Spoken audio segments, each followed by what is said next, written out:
بسم اللہ الرحمن الرحیم۔ السلام علیکم۔ پروگرام علم و حکمت میں خوش آمدید۔ میں ہوں محمد حسن الیاس۔ ناظرین کرام، فکر فراہی کے فکری حاصلات، اثرات اور معنویت کیا ہے؟ ہمارے یہاں جو روایتی دینی علوم کے ذریعے سے ایک روایت بنی ہے اور افکار و نظریات کی دنیا تعمیر ہوئی ہے، کیسے یہ مکتب فکر اس کے اندر موجود کیوریوسٹی اور الجھنوں کو سلجھاتا ہے اور ایک پورا کا پورا نیا زاویہ، نیا فریم ورک فراہم کرتا ہے۔ مولانا عمار خان ناصر کی تحریر زیر بحث ہے۔ اسی سلسلے کو لے کر حاضر خدمت ہے۔ آغاز کرتے ہیں حزب سابق ماشاء تشریف فرما جناب جاوید احمد غامدی صاحب۔ السلام علیکم غامدی صاحب۔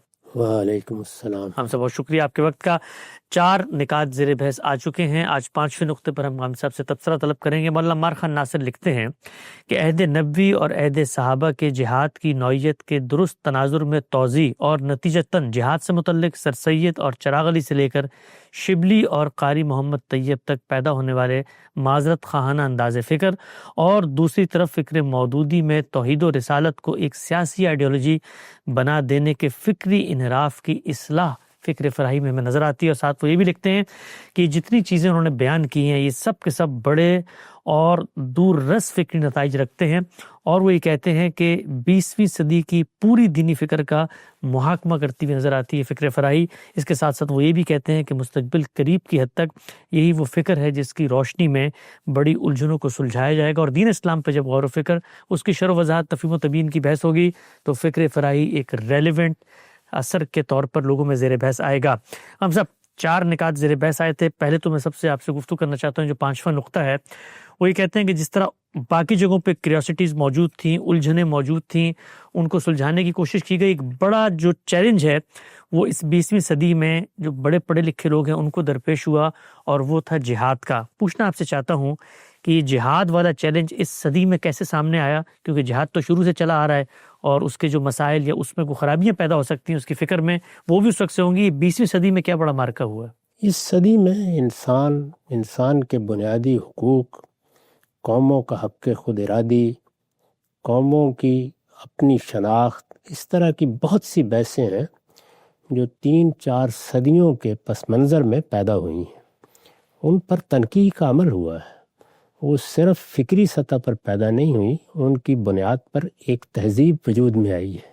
اس تہذیب کے بھی مختلف ادوار ہیں، پھر مختلف ادوار ہی نہیں ہیں، اس کا ظہور ایشیائی ملکوں میں ایک اور طریقے سے ہوا ہے، مغربی ملکوں میں ایک اور طریقے سے ہوا ہے۔ امریکہ میں اس کے ظہور کی نوعیت ان دونوں سے بعض جہتوں میں مختلف ہے۔ اس میں فکری مسائل بھی پیدا ہوئے ہیں، اس میں عملی مسائل بھی پیدا ہوئے ہیں، اس میں قوموں کے تعامل کے مسائل بھی پیدا ہوئے ہیں، اور انسانی تاریخ میں پہلی بار یہ اعلان کیا گیا ہے کہ دوسرے ملکوں پر یا دوسرے علاقوں پر قبضہ کرنا، اس قبضے کو برقرار رکھنا، اس کو اپنی سلطنت بنا لینا، اس کو اپنی مملکت کے طور پر لینا، وہاں جا کے اپنی کوئی کالونی بنا لینا، یہ اب ممنوع ہونا چاہیے۔ یہ کوئی معمولی درجے کی چیز نہیں ہے، اور ہمیں معلوم ہے کہ یہ تو پھر آخر میں آ کے کم و بیش 1928 کے قریب ہوا ہے۔ اس طرح کی صورتحال اس وقت بھی موجود تھی جب مسلمان زوال پذیر ہو رہے تھے، یہ افکار ان کے گرد و پیش میں پیدا ہو رہے تھے، ان افکار کی بنیاد پر ایک نئی تہذیب بھی وجود میں آ رہی تھی، تو جتنے سوالات بھی پیدا ہو سکتے تھے، اگر آپ غور کر کے دیکھیں تو وہ جس طریقے سے عقائد میں، جس طریقے سے اعمال میں، جس طریقے سے فطرت کی تفہیم و تبیین میں ہوئے، اسی طریقے سے اس جہاد کے معاملے میں بھی ہوئے۔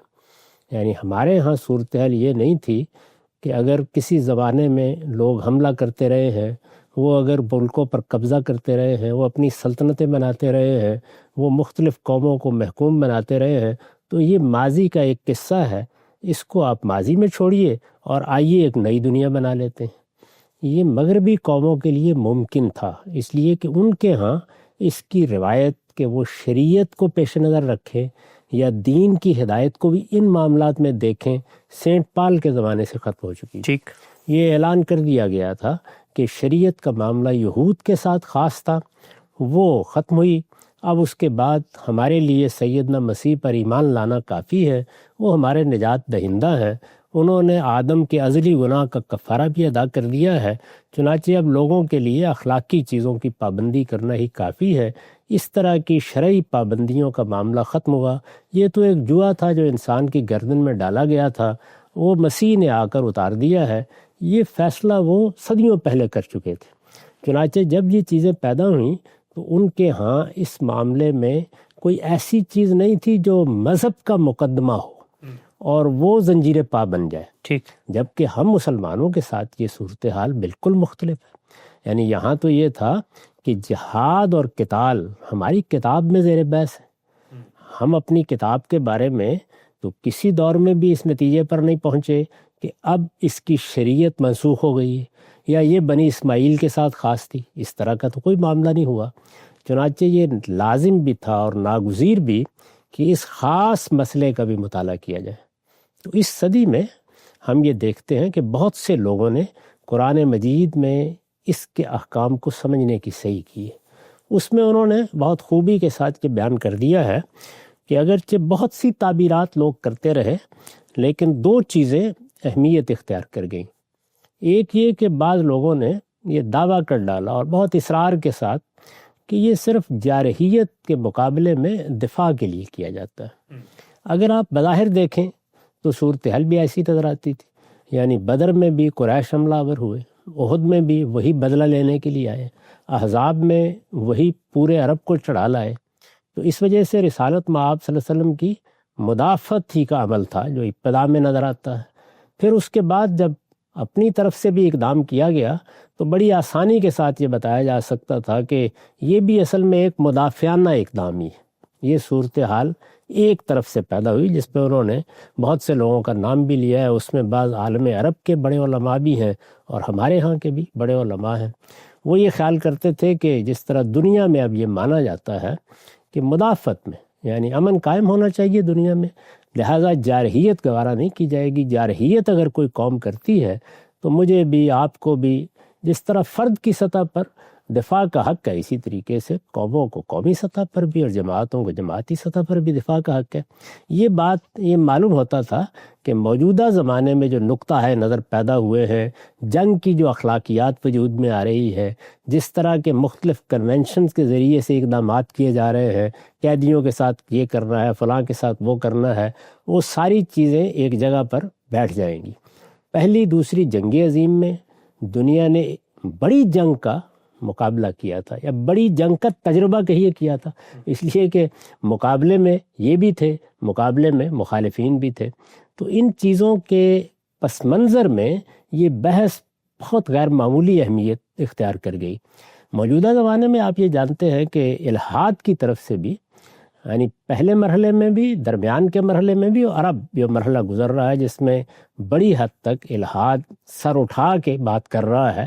زیادہ تر جن چیزوں کو ہدف بنایا گیا، موضوع بنایا گیا، وہ رسالت مآب صلی اللہ علیہ وسلم کے بعض معاشرتی فیصلے ہیں اور بعض اس نوعیت کے جنگی فیصلے ہیں۔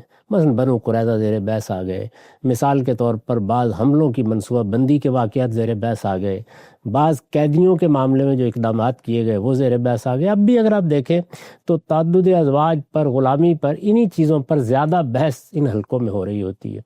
یہ ظاہر ہے کہ جہاد کے ساتھ متعلق معاملات ہیں سارے کے سارے، یعنی اس سے پیدا ہوتے ہیں، ٹھیک، اور اس سے پیدا ہو کر ایک خاص طرح کا علم کلام اور ایک خاص طرح کی فکر پیدا کر دیتے ہیں۔ وہ ہمارے پس منظر میں موجود تھی۔ جن لوگوں نے اس کا جواب دینے کی صحیح کی، اس میں مولانا سید ابوالعلا صاحب مودودی کی حیثیت بڑی غیر معمولی ہے۔ جی، اس کو سمجھنے کے لیے بعض تاریخی چیزیں بھی ذہن میں رکھنی چاہیے۔ ان کی زندگی کی ابتدا، زندگی سے میری مراد یعنی علمی زندگی کی، ظاہر ہے کہ ایک بڑے آدمی کی، ایک بڑے مفکر، ایک بڑے عالم کی علمی زندگی زیر بحث ہوتی ہے۔ اس کی ابتدا اگر غور کیجئے تو وہ جس کتاب سے ہوئی ہے وہ الجہاد فی الاسلام ہے۔ اس کا موضوع بھی یہی ہے۔ وہ خود بیان کرتے ہیں کہ جہاد کے بارے میں خود ہندو مفکرین کی طرف سے بہت سی بحثیں یہاں پیدا ہو گئی تھیں، اور اس میں کچھ معذرت خواہانہ انداز مسلمانوں کی طرف سے سامنے آ رہا تھا۔ معذرت خواہانہ انداز وہی ہے کہ نہیں، یہ اس طرح کی کوئی بات نہیں تھی، یہ تو اصل میں مدافعت میں کیے گئے اقدامات ہیں۔ اب جہاد دفاع کے لیے کرنا ہے، مدافعت میں کرنا ہے، جارحیت کے مقابلے میں کرنا ہے، یا آگے بڑھ کر اقدام کرنا ہے۔ تو جب فقہ کی کتابیں کھولی جاتی تھیں تو وہاں تو صورتحال ایسی نہیں نظر آتی تھی۔ وہاں تو یہ تھا کہ مثال کے طور پر شوکت کفر کو توڑ دینے کے لیے جہاد کیا جائے گا، یا اس طرح کی چیزیں لکھی ہوئی ملتی تھیں کہ اعلاء کلمت اللہ کے لیے جہاد کیا جائے گا، یعنی اللہ کے کلمے کو بلند کرنا ہے۔ اب اللہ کے کلمے کو بلند کرنا ہے، یہ تو ایک ایسی چیز ہے کہ اس کی اگر تعبیر کی جائے تو ساری دنیا کے خلاف آپ اقدام کرنے کے لیے اٹھ کھڑے ہو سکتے ہیں۔ تو اس طرح کی تعبیرات موجود تھیں، اس کے احکام تھے، اس میں بعض فقہی مباحث بڑے غیر معمولی تھے۔ مثال کے طور پر یہی کہ قرآن مجید تو مشرکین کو زمین پر گوارا نہیں کرتا، وہ تو یہ کہتا ہے کہ ان کے وجود ہی سے زمین کو پاک ہونا چاہیے۔ چنانچہ ہم جانتے ہیں کہ خود ہندوستان میں جب مسلمانوں کی حکومت قائم ہوئی تو ایک بڑا سوال یہ سامنے آیا کہ یہاں تو صریح مشرکین ہیں، اسی طریقے کی بت پرستی ہو رہی ہے، تو ان لوگوں کو زندگی کی ضمانت کیسے دی جا سکتی ہے؟ یہ اہل ذمہ کیسے ہو سکتے ہیں؟ تو یہ پس منظر بھی موجود ہے، یعنی کچھ فقہی مباحث ہیں، کچھ تعبیرات ہیں جو ہمارے ہاں کی روایت میں موجود ہیں، اور ان تعبیرات کے پس منظر میں یہ بدلتی ہوئی دنیا ہے۔ اس میں جب خود مولانا سید ابوالعلا صاحب مودودی نے بیان کیا ہے کہ بہت سے سوالات پیدا ہوئے، تو مولانا محمد علی جوہر نے بادشاہی مسجد دہلی میں اپنے معمول کے مطابق خطبہ دیتے ہوئے لوگوں سے کہا کہ اے کاش کوئی شخص اس مسئلے کی وضاحت کرے۔ اچھا، یعنی اس معاملے میں مسلمان اس وقت ایک لحاظ سے تنقید کی زد میں ہے، تو اس کی وضاحت ہونی چاہیے، کیا حکم ہے، فی الواقع کیا صورتحال ہے۔ اب مسلمان اپنی تاریخ کے پس منظر میں کھڑے تھے، وہ تاریخ غلبے کی تاریخ تھی، اس میں بڑی سلطنتیں قائم ہوئی تھیں، وہ دور بھی ایسا تھا کہ جس میں یہ بحث ہی کہاں پیدا ہوتی تھی، بڑے بڑے فاتحین اٹھتے تھے، وہ اٹھ کے قوموں کو تاراج کر دیتے تھے، اور ان فاتحین کو فاتح عالم سمجھا جاتا تھا۔ یعنی اس میں مظالم کی داستانیں بھی، بڑے بڑے فاتحین کے مظالم کی داستانیں بھی ان کے ہیرو ہونے کے لوازم میں شمار کر لی جاتی تھی۔ یہ پس منظر موجود تو چنگیز خان ہو، وہ تیمور ہو، وہ مغل ہو، وہ دوسرے لوگ ہوں، یعنی اٹھ کے جیسے عثمانیوں نے کیا، اب قسطنطنیہ پر قبضہ کر لیا، یا انہوں نے قیصر کی سلطنت ختم کر دی، تو یہ پس منظر میں واقعات بھی موجود تھے۔ ان واقعات میں یہ ساری چیزیں فقہ میں لکھی ہوئی ہیں، پڑھی جا رہی ہیں، پڑھائی جا رہی ہیں، ایک غلبے کی نفسیات ہے، وہ کوئی بڑا مسئلہ پیدا نہیں کر رہی، لیکن دنیا میں جو تغیرات آ رہے تھے کہ یہ کیا انسان کو حق حاصل ہے کہ وہ دوسروں کی زمینوں پر قبضہ کر لے، کیا وہ ان کو محکوم بنا لے، وہ ان کے خلاف اس طرح کے اقدامات کرے، یہ بحثیں فلسفے کی سطح پر، علم کی سطح پر، تہذیب کی سطح پر بہت قوت کے ساتھ سامنے آنا شروع ہو گئی۔ تو اس پس منظر میں وہ کہتے ہیں کہ جب محمد علی جوہر نے توجہ دلائی، وہ عام طور پر جمعہ کی نماز کے بعد لوگوں سے خطاب کیا کرتے تھے، تو میں بھی وہاں بیٹھا ہوا تھا، نوجوان تھے اس وقت، میں بھی وہاں بیٹھا ہوا تھا، تو مجھے خیال ہوا کہ یہ میں ہی کیوں نہ ہوں، تو میں نے پھر یہ الجہاد فی الاسلام لکھی۔ اس کے بارے میں بتایا جاتا ہے کہ خود علامہ اقبال بہت مضطرب تھے اس زمانے میں، اور اسی مسئلے کے بارے میں، یعنی جب ایک سوال اتنے بڑے پیمانے پر پیدا ہو چکا ہے، مسلمان محکوم ہے، یعنی وہ اس وقت اس جگہ پر نہیں کھڑے کہ دنیا پر حکومت کر رہے ہیں اور دنیا پر ان کی طاقت جاری ہے اور بڑی حکومتیں انہوں نے قائم کی ہیں۔ اندازہ کیجئے نا، عثمانیہ سلطنت، صفوی سلطنت، مغلیہ سلطنت، تو ان سلطنتوں کا قیام تو ایک فخر کا کارنامہ تھا، لیکن اب یہی چیز باعث مذمت ہوتی چلی جا رہی تھی، یعنی دنیا میں بدلتے ہوئے حالات نے ایسی تبدیلیاں پیدا کر دی تھی کہ جن میں سوچنے کا وہ انداز بدل رہا تھا۔ ایک زمانے میں یہ بیان کرنا کہ ہم اٹھے تھے اور ہمارے فلاں فاتح نے اس طریقے سے فوجوں کو شکست دے دی تھی اور اس نے ملکوں پر ملک قبضے میں کر لیے تھے، یہ فخر کا بیان تھا، یہ کسی قوم کی شناخت کا بیان تھا، یہ اس کے ماضی کو سر اٹھا کر چلنے کا حوصلہ دیتا تھا۔ اور ایک وقت ایسا آ گیا کہ یہی چیز زیر بحث، اور زیر بحث اگر باقی قوموں میں آئی تو وہ اس کو ماضی کے سپرد کر کے فارغ ہو سکتی تھی، تو ہمارا تو ماضی ہی اصل ہے، اسی پر ہم کھڑے ہیں۔ ہمارے لیے تو آئیڈیل دور پیغمبر کا دور ہے، صحابہ کا دور ہے، تو اس میں ظاہر ہے کہ مسلمان تو جواب نہیں دے سکتے تھے، اس میں تعبیر تشریح کے معاملات ہو رہے تھے، اور زیادہ تر لوگوں کا رجحان یہ بن رہا تھا کہ اس کو مدافعت کے طور پر ہی پیش کیا جائے، یعنی واقعات کی ایسی توجیہ کی جائے کہ جس کے نتیجے میں ہم دوسروں کو یہ باور کرانے میں کامیاب ہو جائے کہ یہ اصل میں دفاع کی جنگیں تھیں، اس کے سوا کچھ نہیں تھا۔ یہی صورتحال ہے جس میں پھر انہوں نے اس پورے تصور کا بھی جائزہ لیا، اور الجہاد فی الاسلام میں یہ بات بھی سمجھنے کی کوشش کی کہ قرآن کا ان واقعات کے ساتھ کیا تعلق پیدا ہوتا ہے۔ ٹھیک، کیونکہ اگر ان واقعات کو دیکھیں تو واقعات کا معاملہ ہے کہ وہ تاریخ میں بیان ہوتے ہیں، تو اس میں بہت سی تعبیروں کی گنجائش بن جاتی ہے، لیکن کیا کتاب اللہ میں بھی ایسا ہی ہے؟ پھر یہ کہ مسلمانوں نے جو کچھ کیا، خواہ وہ رسالت مآب کے زمانے میں ہوا، خواہ وہ صحابہ کے زمانے میں ہوا، تو کیا یہ سب قرآن کے امتثال امر میں ہوا ہے یا اپنے طور پر انہوں نے یہ اقدامات کر ڈالے؟ یہ بحث بھی بڑی اہمیت اختیار کر چکی ہے۔ میں عرض کر رہا تھا کہ علامہ اقبال بھی اس معاملے میں سخت اضطراب میں تھے، چنانچہ انہوں نے بھی جب یہ کتاب لکھی الجہاد فی الاسلام تو اس کو پسند فرمایا، یہ بتایا جاتا ہے۔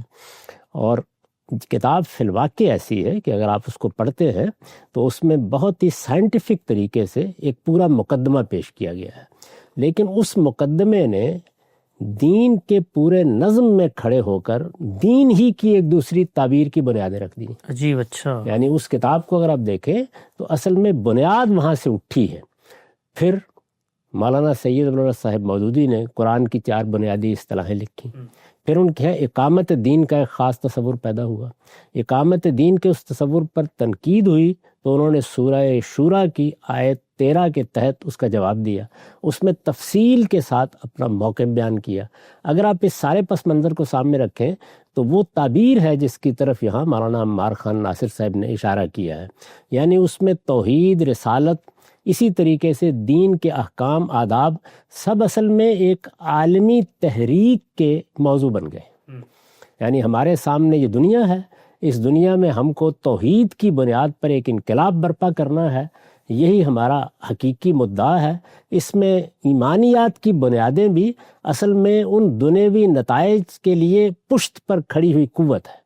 اگر آپ اسلامی تہذیب اور اس کے اصول مبادی کا مطالعہ کریں، وہ بھی مولانا سید ابو العلا صاحب مودودی کی بہت اچھی کتاب ہے، تو آپ کو ایک پورا علم کلام اس کے پیچھے ملتا ہے۔ اس کو سامنے رکھ کر دین کی تعبیر بھی ہوئی، جس کو ہم دین کی سیاسی تعبیر اب کہتے ہیں، اور اس میں جہاد کے مسئلے کو بھی انہوں نے موضوع بنایا۔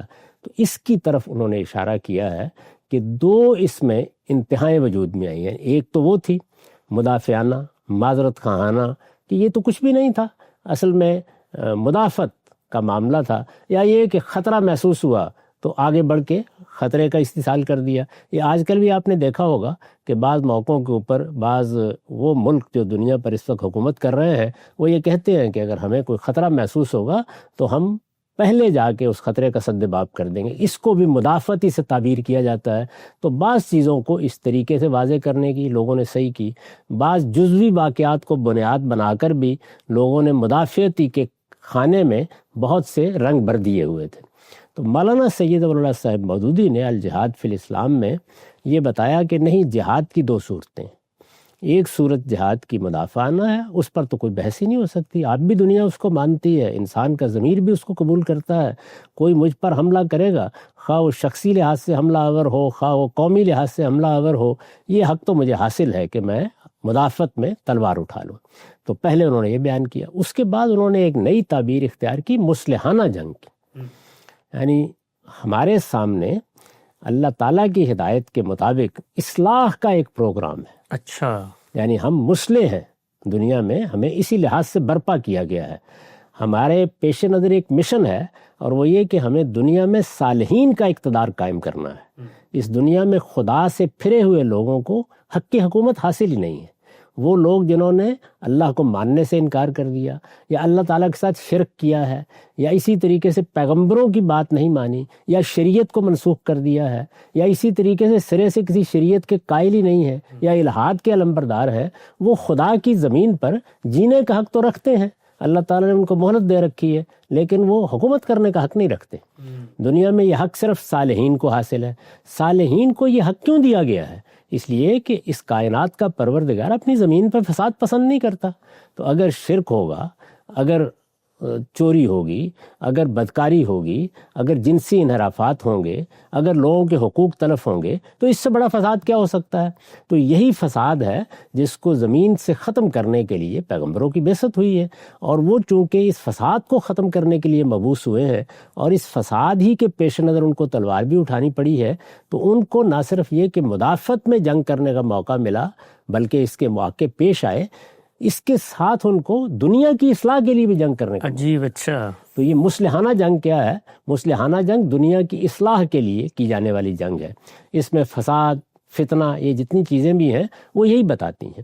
چنانچہ اگر اللہ تعالیٰ کو نہیں مانا جائے گا تو یہ بھی اللہ کی زمین پر فساد برپا کرنا، سود لیا جائے گا تو یہ بھی اللہ کی زمین پر فساد برپا کرنا ہے، اللہ تعالیٰ کے احکام کی خلاف ورزی کی جائے گی تو یہ بھی اللہ کی زمین پر فساد برپا کرنا ہے۔ تو اس طرح سے انہوں نے ایک نہایت خوبصورت تعبیر کر کے اس دنیا میں اسلام کے سوا ہر نقطۂ نظر کی حکومت کے بارے میں یہ ثابت کرنے کی صحیح کی کہ وہ اپنے وجود میں فساد ہے، اچھا، اور اس فساد سے دنیا کو پاک ہونا چاہیے۔ یعنی زیر بحث یہ نہیں ہے کہ کسی جگہ لوگوں پر ظلم کیا جا رہا ہے یا انہیں مارا پیٹا جا رہا ہے، وہ ایک دوسری چیز ہے۔ یعنی ظاہر ہے کہ انسان جن چیزوں کے بارے میں کسی استدلال کا تقاضا نہیں کرتا بلکہ اس کی فطرت کی ساخت میں ان سے نفرت موجود ہے، ان کے بارے میں بحث نہیں ہو رہی، بلکہ یہاں یہ ہے کہ مذہبی بنیاد پر کیا چیز ہم مانتے ہیں، کیا دنیا مانتی ہے۔ تو دنیا جو کچھ اسلام سے مختلف مانتی ہے وہ اپنی نوعیت اور اپنی اصل کے لحاظ سے فساد ہے۔ اچھا، جب وہ فساد ہے تو اس فساد سے دنیا کو پاک ہونا چاہیے۔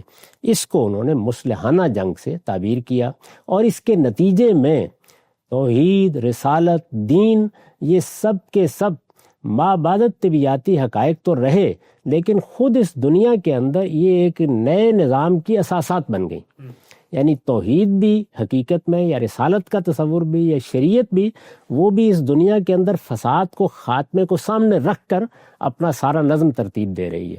اس سے پہلے بھی ہمارے ہاں ایک دینی فکر رہا ہے جس میں مقاصد بیان کیے جاتے ہیں، جی، تو اگر غور کر کے دیکھیں تو اس میں بھی یہی چیز کار فرما ہے۔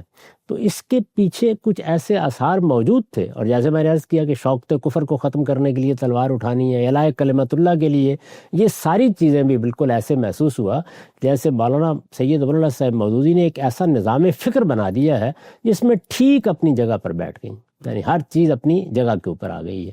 یہ پس منظر تھا جس میں مدرسہ فرائی نے اس سارے معاملے کو ایک نئے زاویے سے دیکھا بھی اور پھر دکھانے کی بھی صحیح کی ہے۔ تو اس کی جانب وہ اشارہ کر رہے ہیں۔ تو بالکل واضح ہم سب، آپ نے وہ فکری پس منظر بتایا کہ 20ویں صدی میں وہ کیا چیلنجز تھے کہ جس کی بنا پر جو مسلمان اہل علم ہیں انہوں نے جواب دینے کی کوشش کی۔ اچھا، ہم سب یہ مولانا مودودی کا جو فکر ہے، ظاہری بات ہے وہ ایک تعبیر کی صورت تو اختیار کرتا ہوا نظر آتا ہے، لیکن اس کی بنیادیں ہمارا جو مذہب اسلام کی ایک روایت ہے اس کے اندر موجود تھیں، فقہ کے اندر موجود تھیں، یہ کہ بھی شوکت کفر کا خاتمہ یا اعلاء کلمت اللہ کے لیے جہاد۔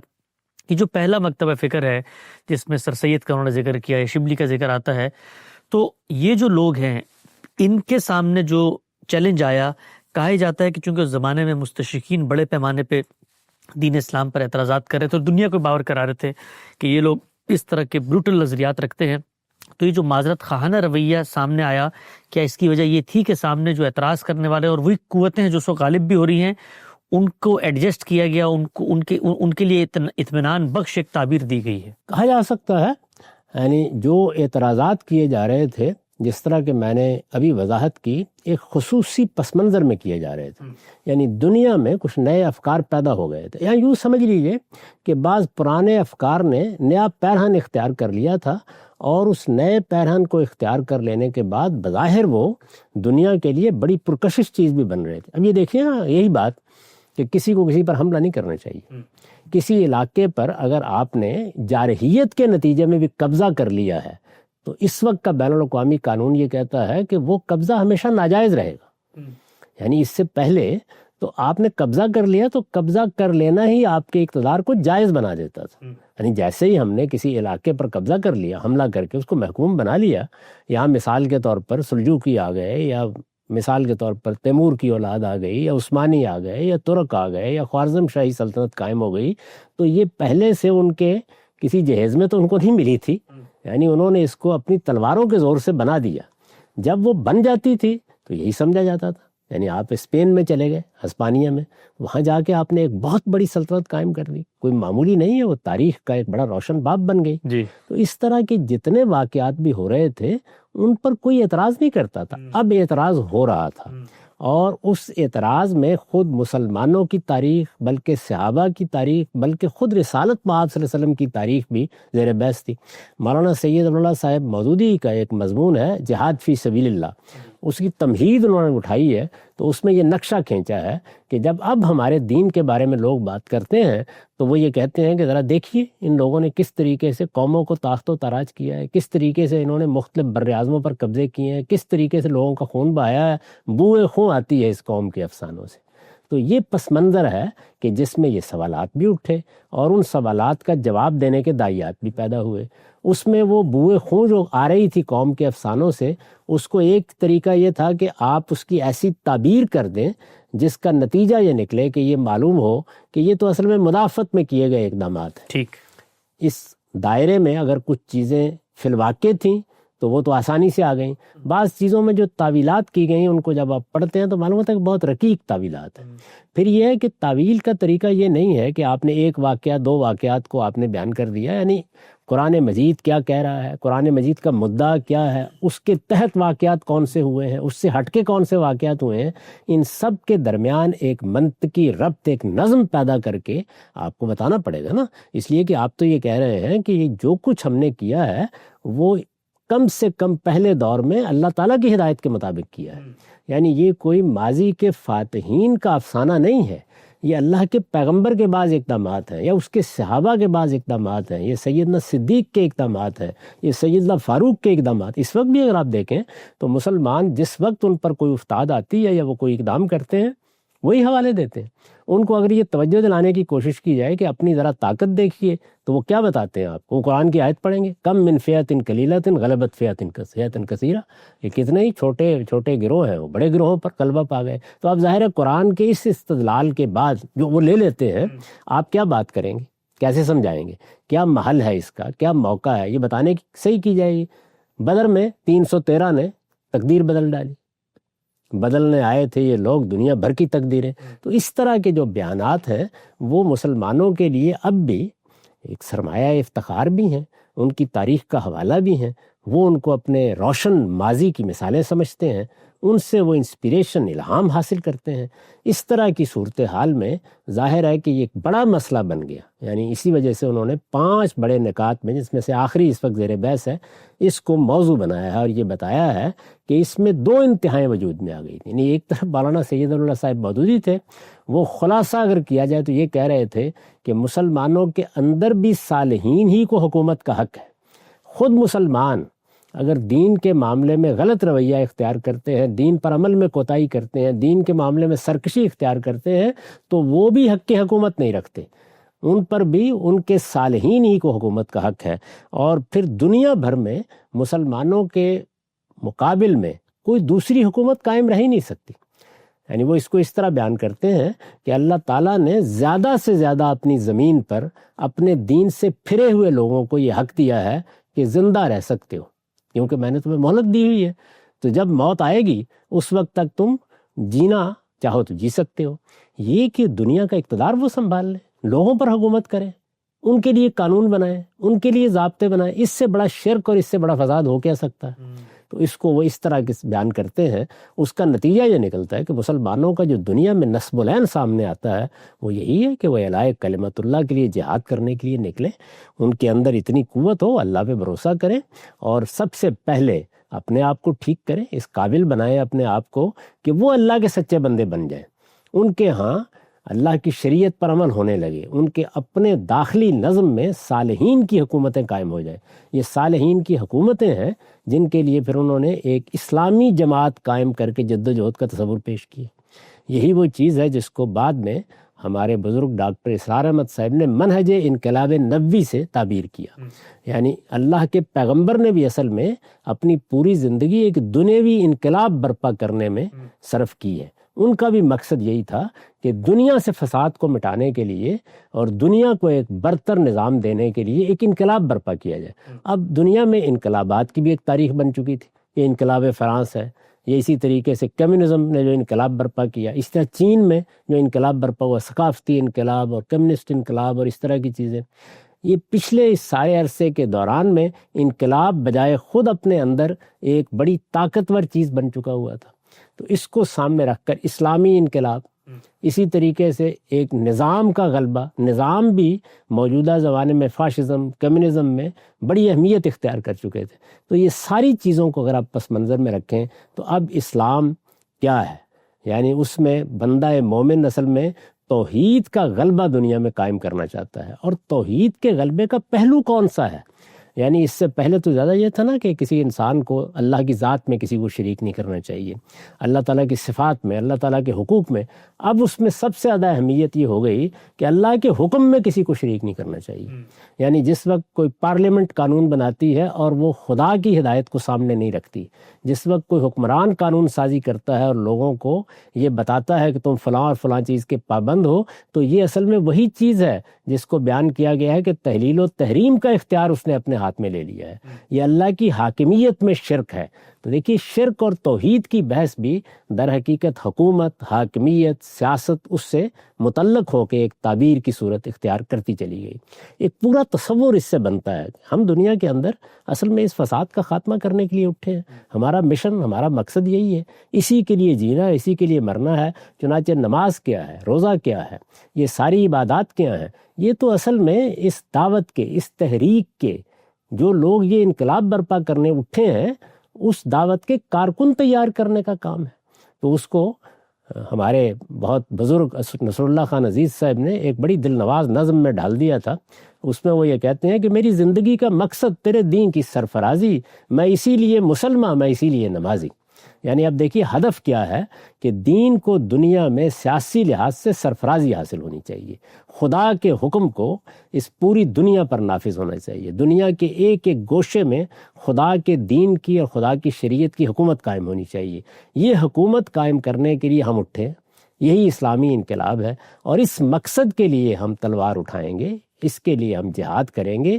اس جہاد کی ابتدا دعوت سے ہوگی، ہم اپنی قوم کو منظم کریں گے۔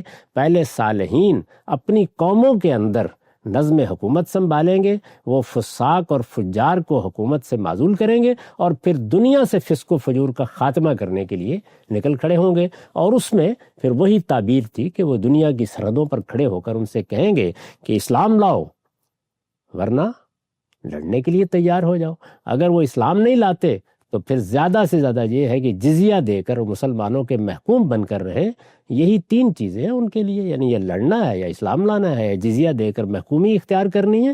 اس کے سوا کوئی چوتھی چیز اب دنیا میں کسی کے لیے باقی نہیں رہ گئی ہے۔ یہ پورا پس منظر اس کو اچھی طرح سمجھ لینا چاہیے۔ تو اس میں وہ یہ بیان کر رہے ہیں کہ اس تعبیر نے دین کو، اس کے مقاصد کو، اس کے نصب العین کو، اس کے پورے منہاج کو بالکل ہی ایک نئی صورت دے دی۔ اور یہ بالکل درست پھر مولانا وحید الدین خان نے یہ تعبیر دی کہ یہ دین کی سیاسی تعبیر ہے، یعنی اس میں دین در حقیقت ایک سیاسی تحریک کی صورت اختیار کر گیا ہے۔ اس میں اسلام ایک مذہب کے بجائے ایک ریاست کے ہم معنی ہو گیا ہے۔ بلکہ یہی مولانا سید ابواللہ صاحب مودودی کے الفاظ ہیں ایک تحریر میں کہ اسلام اسٹیٹ کے ہم معنی ہے، ریاست ہے پوری کی پوری۔ تو اس میں سب کچھ جو کچھ ما بعد طبیعیاتی حقائق کے طور پر مانا جا رہا تھا وہ وہاں سے اٹھا، اور اٹھ کر ایک تحریک، ایک منہاج، ایک انقلاب کی میتھڈالوجی میں مختلف جگہوں پر آ کر بیٹھ گیا۔ یہاں تک کہ جیسے میں نے کہا کہ نماز، روزہ جیسی چیزیں بھی وہ اصل میں اس مقصد کے لیے کارکن تیار کرنے یا ان کی تربیت کرنے کا ایک نصاب بن گئی۔ ٹھیک، تو اس تعبیر کے اوپر نقد بھی ناگزیر تھا، یعنی یہ دیکھنا تھا کیا یہ صحیح ہے۔ نقد کا مطلب یہ نہیں ہوتا کہ آپ رد کر دیں، دیکھنا تھا، اور مدافعت کی وہ چیزیں بھی تھیں۔ تو مدرسہ فراہی نے اس سارے معاملے کو پھر ابتدا سے لیا ہے، اور لے کر پوری طرح جائزہ لے کے بتایا ہے کہ اصل میں بات تھی کیا، غلطی کہاں ہوئی ہے، چیزوں کی تعبیر میں کہاں خرابی پیدا ہوئی، اور اس کو کس زاویے سے دیکھنا چاہیے۔ یہ وہی بحث ہے جس کو ہم قانون اتمام حجت کے تحت کرتے ہیں۔ تو اس ساری بحث میں مدافعت تو ہمارے ہاں سرے سے زیر بحث ہی نہیں، اس لیے کہ وہ تو ایک ایسی چیز ہے جس کے اوپر کوئی گفتگو کرنے کی فطری ہر آدمی کرے، وہ فطری طور پر فرد بھی کر سکتا ہے، قومیں بھی کر سکتی ہیں۔ تو ہم نے یہ بتایا کہ قرآن میں جو جہاد زیر بحث ہے، اور جس جہاد و قتال کا ظہور پیغمبر کی زندگی میں ہوا ہے، اور صحابہ نے جس کو پایہ تکمیل تک پہنچایا ہے، اس کے دو الگ الگ اجزاء ہیں، وہ دو مقاصد کے لیے ہوا ہے۔ ایک یہ کہ پیغمبر جب اتمام حجت کر دیتے ہیں تو پھر قوموں کو سزا دی جاتی ہے، وہ جہاد و قتال ہوتا ہی نہیں، وہ قوموں کے لیے خدا کی طرف سے سزا کا نفاذ ہوتا ہے۔ تو سزا کے نفاذ کی مختلف صورتیں اللہ تعالیٰ نے اختیار کی ہیں. ان میں سے یہ صورت بھی رہی ہے کہ آسمان سے عذاب آ گیا، یہ صورت بھی رہی ہے کسی دوسری قوم کو اٹھا کے اللہ تعالیٰ لائے اور ایک منکر قوم کو سزا دے دی، اور یہ صورت بھی رہی ہے کہ خود اہل ایمان کی تلواروں سے یہ عذاب نازل کر دیا جائے. اس کی وضاحت کی یہاں اس لیے ضرورت نہیں ہے کہ میں اس پر بہت تفصیل سے پچھلے 30-40 سال میں گفتگو کر چکا ہوں، اس پر بہت کچھ لکھ چکا ہوں، اور اگر اس کو لوگ تفصیل سے جاننا چاہے تو اتمام حجتی کے زیر عنوان خود ہمارے یہاں اعتراضات سیریز میں یہ چیز اپنے تمام اجزاء میں زیر بحث آئی ہے، تو وہاں اس کو دیکھا جا سکتا ہے. تو اس طرح گویا رسالت میں آپ صلی اللہ علیہ وسلم نے جو کچھ کیا، صحابہ نے جو کچھ کیا، اس کے اس پہلو کو واضح کر دیا گیا ہے. دوسرا کیا ہے؟ دوسرا یہ کہ ظلم و عدوان کے خلاف. تو ظلم و عدوان دنیا میں جہاں بھی ہوگا، جس صورت میں بھی ہوگا، اب اس کی ہر قسم کے خلاف اللہ تعالیٰ نے ہم سے یہ کہا ہے کہ اگر ہمارے پاس طاقت ہوگی تو ہم تلوار اٹھا سکتے ہیں، اور بعض صورتوں میں یہ تلوار اٹھانا قرآن مجید کی روح سے لازم بھی ہو جاتا ہے. لیکن طاقت ہوگی، وہ طاقت کا تناسب کیا ہوگا، یہ ساری بحثیں اس کے ذہن میں ہیں. ظلم و عدوان کی کیا صورتیں ہیں؟ کسی کا علاقہ چھیننے کے لیے ظلم ہو سکتا ہے، کسی کی آبرو کے خلاف اقدام میں ظلم ہو سکتا ہے، کسی کی جان پر لوگ اگر پل پڑیں تو اس پر ظلم مانا جائے گا. اس میں کسی کا مذہب تبدیل کرانے کی کوشش کریں، پرسیکیوشن کریں، لوگوں کو آزادی رائے سے محروم کر دیں، ان کو اپنے طریقے کے مطابق زندگی نہ بسر کرنے دیں. یعنی دنیا میں جو ظلم و عدوان کی صورتیں ہو سکتی ہیں، ان سب صورتوں کے خلاف جہاد ہوگا. تو یہ ظلم و عدوان کے خلاف جہاد ہے جو اللہ تعالیٰ کا ابدی حکم ہے، شریعت کا حکم ہے، یہ ہمیشہ موجود رہے گا. اس کے شرائط ہیں، اس کے حدود ہیں. دنیا میں جہاں کہیں بھی ظلم و عدوان ہو، اگر ہم طاقت رکھتے ہیں تو ہمارے پروردگار نے ہمیں ہدایت کی ہے کہ ہم لوگوں کو اس ظلم سے نجات دلانے کے لیے اگر تلوار اٹھانے کی ضرورت ہو تو تلوار اٹھائیں. یعنی رسالت مآب صلی اللہ علیہ وسلم کے زمانے میں جو کچھ ہوا وہ سنت الہی کا ظہور ہے، اور اس کے ساتھ کیونکہ اس کے بھی مواقع پیدا ہوئے کہ مسلمانوں پر ظلم کیا گیا، ان کو پرسیکیوٹ کیا گیا، ایک فتنے کا ہدف وہ بنے، تو اللہ تعالیٰ نے اس مقصد کے لیے بھی جہاد کا حکم دیا. تو ان کو الگ الگ کر کے دین میں کیا غایت ہے، کیا چیز ہے جس کو مقصد کو سامنے رکھ کر یہ احکام دیے گئے ہیں، ان کی پوری تفصیل میں نے اپنی کتاب میزان میں قانون جہاد کے تحت کر دی ہے، اور یہ بتا دیا ہے کہ یہ سب کچھ کس طرح سے ہوا، اس میں اللہ کی نصرت کا کیا قاعدہ ہے، اس میں اسیران جنگ کے ساتھ کیا کرنا ہے. تو یوں سمجھ لیجئے کہ یہ جہاد و قتال کا موضوع ہے جو اصل میں پورے دین کی تعبیر پر اثر انداز ہو رہا تھا، اور دوسری جانب مسلمانوں کو ایک بالکل معذرت خانہ جگہ پر لے گیا تھا.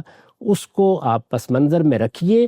اس لحاظ سے وہ کہہ رہے ہیں کہ یہ 100 سال کے یا 150 سال کے پورے فکر کا محکمہ ہے. نقطہ بالکل واضح ہو گیا. مولانا عمار خان ناصر کی ایک تحریر جس میں انہوں نے اپنی پوری زندگی کے فکری حاصلات کو بیان کیے. فکر فراہی کے پس منظر میں 5 نکات تھے غامدی صاحب کے ساتھ.